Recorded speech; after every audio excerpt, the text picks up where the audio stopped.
Market లో invest చేసి మీ డబ్బులు డబుల్ చేసుకోవాలనుకుంటున్నారా? సుందరరామిరెడ్డి గారి లైవ్ సెమినార్ కి అటెండ్ అవ్వండి.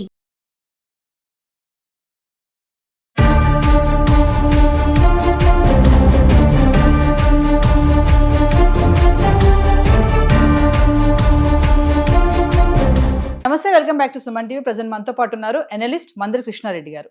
నమస్తే సార్. నమస్తే అమ్మా. సార్, ట్రంప్ తీసుకునే నిర్ణయాలు కొత్తగా H1B వీసా ఫీజు విషయంలో దాని మీద ఒక గందరగోళమే నడుస్తుంది.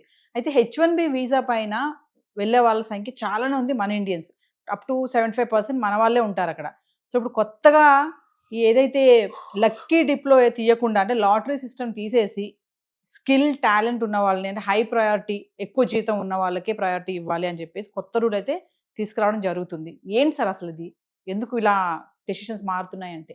అదే మనం ఎప్పుడూ చెప్పుకుంటున్న విధంగానే ట్రంప్ వీలైనంత వరకు చెత్తను ఏరియాలనుకుంటున్నాడు. వాస్తవం చెప్పాలంటే చెత్తను అంటే దాని అర్థం అమెరికాకి పనికిరాని వ్యక్తుల్ని దూరంగా పంపించేసి పనికి వచ్చేవాళ్ళని దగ్గర తీసుకున్నాం. అంటే ఏ వ్యక్తి వల్ల బయట నుంచి వచ్చేవాడు, ఇప్పుడు అమెరికాలో పుట్టి అమెరికాలో పెరిగిన వాడైతే వాడు చెత్త అయినా మంచి అయినా ఖచ్చితంగా అక్కడ ఉండాల్సింది ఇంకో మార్గం లేదు. కానీ బయట నుంచి వచ్చే చెత్తనంతా మనం ఎందుకు భరించాలి అంటే బయట నుంచి వచ్చి ఈ దేశంలో సంపాదించుకొని ఈ దేశం నుంచి డబ్బుని వాళ్ళ దేశానికి పట్టుకుపోయేవాళ్ళు మనకు అవసరం లేదు. ఈ దేశంలో ఒకటి వాడి మేధస్సు వల్ల ఈ దేశంలో ఏదైనా ఉపకారం జరిగి ఇక్కడ కొన్ని పరిశ్రమలు లేకపోతే ఇక్కడ కొన్ని కొత్తగా ఇండస్ట్రీస్ కానీ లేకపోతే ఉద్యోగ కల్పన కానీ ఏదైనా జరగాలి. లేకపోయినట్టయితే ఏదైనా దానివల్ల ఆర్థికంగా బలం పుంజుకోగలిగే పరిస్థితి దేశానికి రావాలి. అలాంటి మేధస్సు ఉండేటువంటి గొప్ప వ్యక్తుల్ని మాత్రమే మనం అమెరికాకు ఆహ్వానిద్దాం. వాళ్ళ వల్ల మన దేశానికి లాభం వస్తుంది.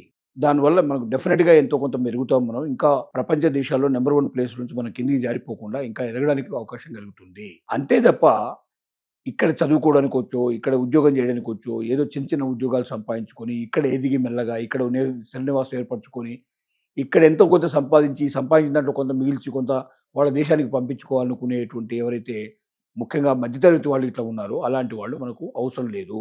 దేశానికి లాభం కలిగేటువంటి వాళ్ళని తీసుకుందాం, నష్టం కలిగే వాళ్ళని పంపిద్దాం అనేది నిర్ణయం. అంటే ఒక విషయం చెప్పండి సార్, మామూలుగా మన వాళ్ళు చాలా మంది అమెరికా వెళ్ళిపోయి ఏ పెట్రోల్ బంక్లోనో ఏ గ్రాసరీ స్టోర్స్లోనో సూపర్ మార్కెట్స్ ఉంటాయి అలాంటి దాంట్లో చేద్దాం, ఇక్కడికంటే అక్కడ కొంచెం డబ్బులు ఎక్కువ వస్తాయని ఆలోచించే వాళ్ళందరికీ కూడా ఇప్పుడు చెక్ పెట్టినట్టు అంటారా? అంటే ఆ పెట్రోల్ బంకుల్లో చేసే వాళ్ళంతా కూడా ఎక్కువ స్టూడెంట్సే ఉంటారు.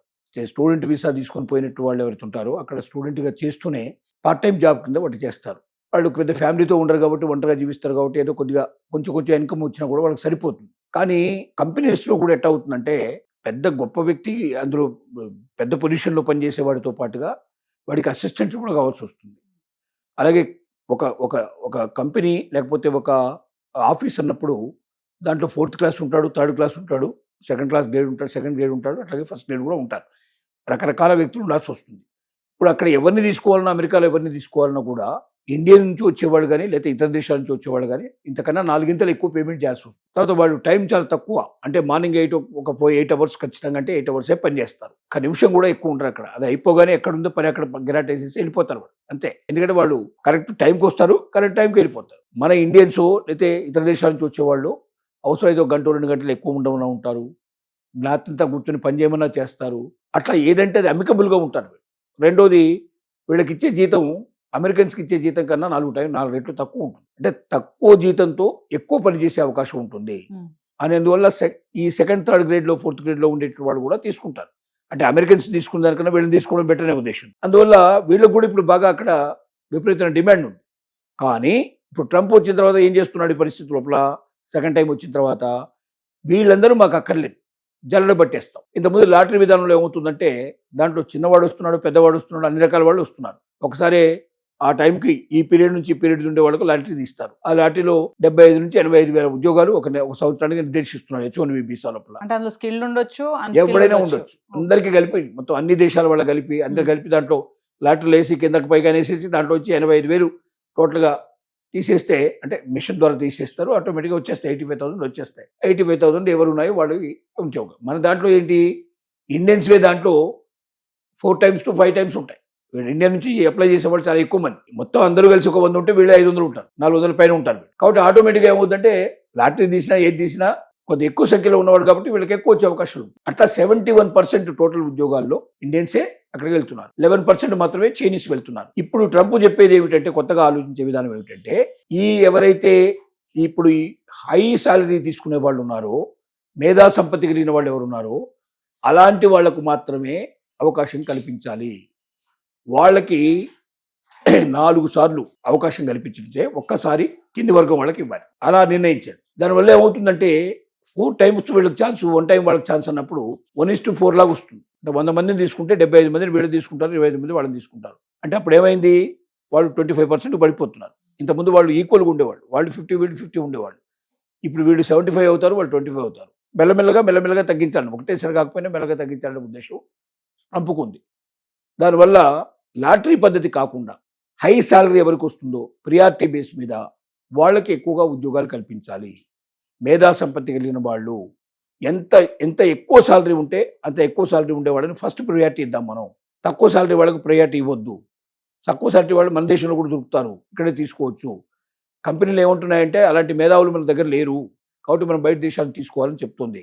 కాబట్టి మేధావుల వరకు అలవ్ చేస్తాం. వీళ్ళు ఎందుకు అలవ్ చేయాలి? వీళ్ళు మన దగ్గర కూడా దొరుకుతారు కదా, 2nd class 3rd class work చేసే వాళ్ళు మన దగ్గర కూడా దొరుకుతారు కదా. వాళ్ళని కూడా ఇతర దేశాలను తీసుకొచ్చి మన వాళ్ళకు ఉద్యోగాలు లేకుండా చేసి వీళ్ళంతా కూడా ఓట్లేసేవాడు. అందుకే ట్రంప్ ఏమంటున్నాడు, తనకు ఓటర్స్ కావాలి, ఓట్లు వేసిన వాడు ముఖ్యం తప్ప ఏదో ఇంకో దేశం మీద సింపుల్ మనం ఎందుకు చూపించాలి. ఆ రకంగా దీన్ని తగ్గించాలనే ఉద్దేశంతో ఇంకా ఇది క్లియర్ కాలేదు, ఇంతవరకు ఇది నిర్ణయించబడలేదు పూర్తిగా, ఇంకా డిస్కషన్ లెవెల్లోనే ఉంది. బహుశా ట్రంప్ అనుకుంటే ఉంది, రాత్రి తెలుసుకుంటే 10 వరకల్లా మార్నింగ్ అలా అయిపోతుంది పరిస్థితి. అలాంటి సిచ్యువేషన్ ఏర్పడ్డా ఆశ్చర్యపడాల్సిన అవసరం లేదు. కానీ ఏదేమైనప్పటికీ ఆ ఆలోచనలో ఉన్నదని మనకు ఇంతకుముందే గత 3 నెలల నుంచి వార్తలు వస్తున్నాయి. ఇప్పుడు వార్తలు ఇంకా బలపడుతున్నాయి. బహుశా ఏ క్షణంలో అయినా సరే ఇది అమలు జరిగినా మనం ఆశ్చర్యపడాల్సిన అవసరం లేదు. సో ఇన్ కేస్ కనుక అమలు జరిగింది అనుకోండి, స్టార్టప్ కంపెనీస్ కానీ కొత్తగా వచ్చేవి కానీ వీటికి నష్టాలు ఏమైనా జరుగుతాయంటారా? డెఫినెట్గా అమెరికాలో ఉండే కంపెనీలకు చాలా నష్టాలు అవుతాయి. నష్టాలు ఎట్లా అవుతాయంటే, అమెరికాలో ఇండియా కంపెనీస్ కూడా ఉన్నాయి. ఇండియా నుంచి వెళ్ళిన వాళ్ళు, ఇతర దేశాల నుంచి వెళ్ళిన వాళ్ళు కూడా కంపెనీస్ పెట్టుకున్నారు. వాళ్ళ దేశాల నుంచి వాళ్ళకి ఎంప్లాయీస్ని తీసుకొచ్చుకునే ప్రయత్నం చేస్తున్నారు. అలా తీసుకురావడం వల్ల తక్కువ ఖర్చుతోటి కంపెనీ నడపడం వల్ల ఎక్కువ లాభాలు ఆర్జించే అవకాశం ఉంటుందనే ఉద్దేశంతో అక్కడ వాళ్ళు ఆ ప్రయత్నాలు చేశారు. ఆల్రెడీ పెట్టుబడులు పెట్టారు, అక్కడ సెటిల్ అయ్యారు, అంతా అయింది. అప్పుడు ఉన్నటువంటి నియమాల ప్రకారం ఎంతమందిని తెచ్చుకునే అవకాశం మనకు ఉంది కాబట్టి వాళ్ళు ఏం చేసేవాళ్ళంటే ప్రోత్సహించి ఎక్కువ మందిని కట్టించేవాళ్ళు. ఎక్కువ మందిని అవకాశం మీరు రావడానికి ప్రయత్నం చేస్తే దాంట్లో కొంతమంది అయినా సఫలీకృతం అవుతారనే ఉద్దేశంతో అలా 100 మందికి వీసాలు, 85,000 మొత్తం టోటల్ వీసాస్ అంటే దాంతో 5 రెట్లు 6 రెట్లు ఉంటాయి దాదాపుగా. ఒక 4-5 లక్షలు ఎప్పుడు రెడీగా ఉంటాయి. ఈ 4-5 లక్షల్లో ఆల్మోస్ట్ 70% తెలుగు మన ఇండియన్సే ఉంటాయి. ఆ పరిస్థితి ఉంటుంది. సో ఇప్పుడు డెఫినెట్గా అమెరికాలో ఉండేటువంటి పరిశ్రమలకి, చిన్న పరిశ్రమలకి దెబ్బ ఎక్కువ జరిగే అవకాశం ఉంది. చిన్న పరిశ్రమకి ఎక్కువ గొప్ప మేధావులు అవసరం లేదు. వాళ్ళకి చిన్న స్టార్టప్ కంపెనీలో ఇప్పుడిప్పుడే జూనియర్స్ ఇప్పుడు వస్తున్నట్టు వాళ్ళని పెట్టుకుంటారు కాబట్టి అక్కడ కంపెనీలకు నష్టమే, ఇక్కడ నుంచి దానికి ప్రిపేర్ రెడీగా ఉన్నవాళ్ళు వీళ్ళకు నష్టమే. అక్కడ స్టూడెంట్స్గా ఎవరైతే చేస్తున్నారో వాళ్ళు అలాంటి కంపెనీలను చేరి కనీసం తమ జీవితాన్ని స్టార్టప్తో మొదలుపెట్టి తర్వాత పై స్థాయికి వెళ్ళాలని కోరుకున్న వాళ్ళకు కూడా నష్టమే. Thank you.